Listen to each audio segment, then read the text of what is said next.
এলাকায় একটু আগে অটোরিকশা মুখোমুখি সংঘর্ষে একটি সড়ক দুর্ঘটনায় দুজন ড্যাফোডিল ইউনিভার্সিটির ছাত্র আহত হয়েছেন।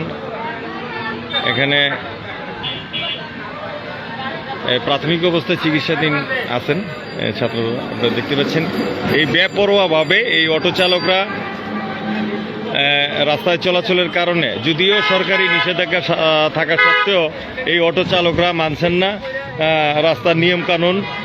যেখানে সেখানে ইউটার্ন, যেখানে সেখানে পার্কিং সিগন্যাল না মেরেই তারা গাড়ি চালাচ্ছে এবং রাস্তা আপনারা দেখতে পাচ্ছেন এখানে হাই স্পিডে গাড়ি চালাচ্ছেন অটোরিকশা চালকগণ, যা সরকারি হাইকোর্টের নিষেধাজ্ঞা থাকা সত্ত্বেও এই অটো চালকরা বেপরোয়াভাবে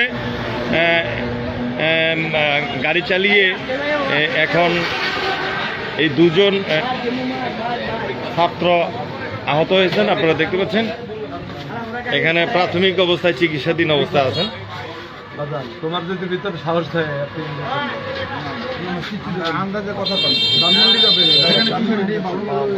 দর্শক, এই অটো চালকের এই বেপরোয়া চালনের কারণে এই আশপাশ রাস্তার মধ্যে এই স্বাভাবিক যান চলাচল বিঘ্নিত ঘটায় এই অটো চালকগণ। আপনারা সরাসরি দেখতে পাচ্ছেন এখানে আপনারা দেখতে পাচ্ছেন এখানে যে স্পিডে গাড়ি চালাচ্ছেন ব্যাটারি চার্জ দিয়ে, একদিকে সরকারি বিদ্যুৎ অপচয় সহ এই যে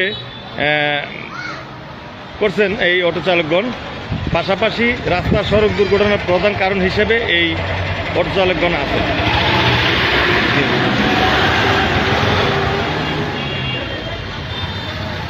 সাভারের খাগান সহ আশুলিয়া সাভার এলাকা এখন অটো রিকশার শহরে পরিণত হয়েছেন। তারা রাস্তাগুলো এই অটো রিকশা চালকগণ এই রাস্তাগুলো দখল করে আছেন, স্বাভাবিক যান চলাচল করতে পারছে না এই অটো চালানোর কারণে। যদিও সরকারের নিষেধাজ্ঞা বন্ধের নিষেধাজ্ঞা থাকা সত্ত্বেও তারা মানছেন না এবং সরকারের ঊর্ধ্বতন কর্তৃপক্ষ এই বিষয়গুলা তদন্ত করছেন না, যে রাস্তা এই যে সড়ক দুর্ঘটনা সহ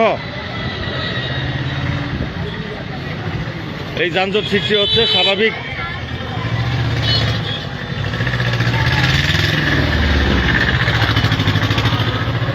যান চলাচলে বিঘ্নিত ঘটাচ্ছে এই অটো চালকগণ। আপনারা দেখতে পাচ্ছেন এই মাঝে মধ্যেই এই অটোরিকশা সংঘর্ষে অটোরিকশা ইউটার্ন তারা রাস্তার কোনো নিয়ম কানুন মানছেন না।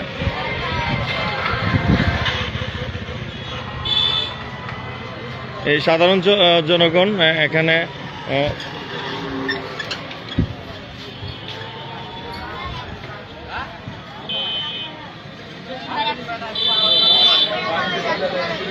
অটো বন্ধ করবো, সরকারে অটো বন্ধ করুক তাড়াতাড়ি।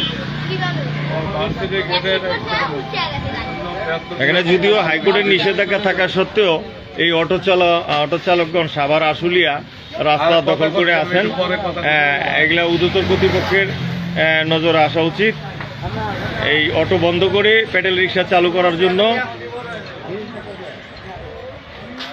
আপনারা দেখতে পাচ্ছেন এই 50 থেকে 50 স্পিডে এই অটো চালকগণ এই গাড়ি চালাচ্ছেন এবং আশুলিয়া সাভারের রাস্তা দখল করে আছেন এই অটো চালকগণ।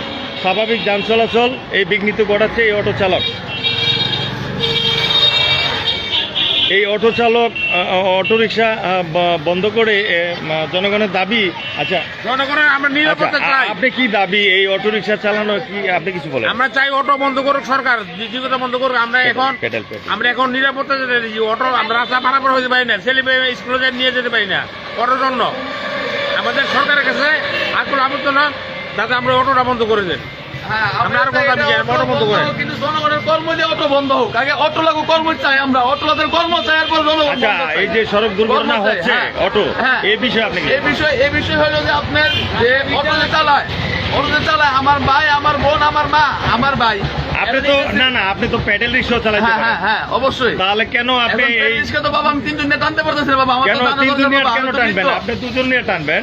2 জন তো বাবা আমার গায়ে 3 জনের। না, আচ্ছা, আপনি কি জানেন জানেন এই অটো রিক্সা হাইকোর্টের নিষেধাজ্ঞা আছে আপনি কি জানেন? হ্যাঁ হ্যাঁ, এই কারণে আমরা হাইরোডে তাহলে যাই না। কেন আপনি অবৈধভাবে এই অটো রিক্সার জন্য এই যে সাপোর্ট আমাদের লাইসেন্স করছেন? দেয় না, পৌরসভার কার্ড দিতেছে, না লাইসেন্স কেন দিবে? যেহেতু যেখানে সরকারের নিষেধাজ্ঞা আছে সেখানে আপনি কেন দিবেন?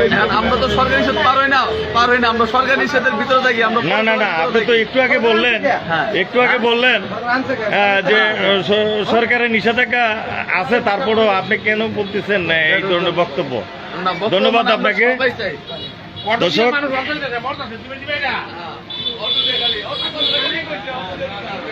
দর্শক, আপনারা দেখতে পাচ্ছেন বিভিন্ন জনে বিভিন্ন মন্তব্য করছেন।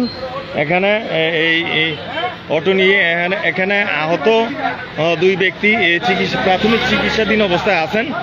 হ্যাঁ, জনগণের দাবি যে অটো বন্ধ করে প্যাডেল রিক্সা চালু করা হোক।